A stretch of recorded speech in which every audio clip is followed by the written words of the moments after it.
Tsaroko ianao androany ry zanak'olon'iny, lay endrika mateza tsy levon'ny fotoana, lay tononkalo teraka tampoko babangona, namorona poeta tamin'ny androko fahiny.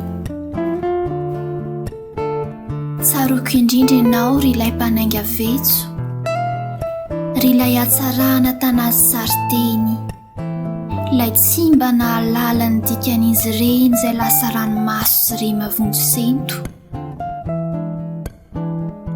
Tsaroko anio ianao, lay tokony ho adinoina, fa mbola mirinerina andapa-ny fitiavako. Anarana niriko tsy afaka ao ambavako, fa nisaloran'olona tsy ho fantatro naoviana.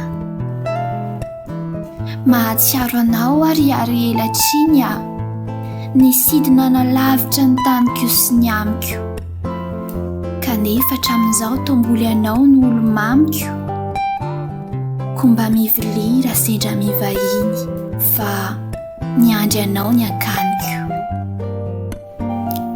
Ny radon-tsoa mamiratra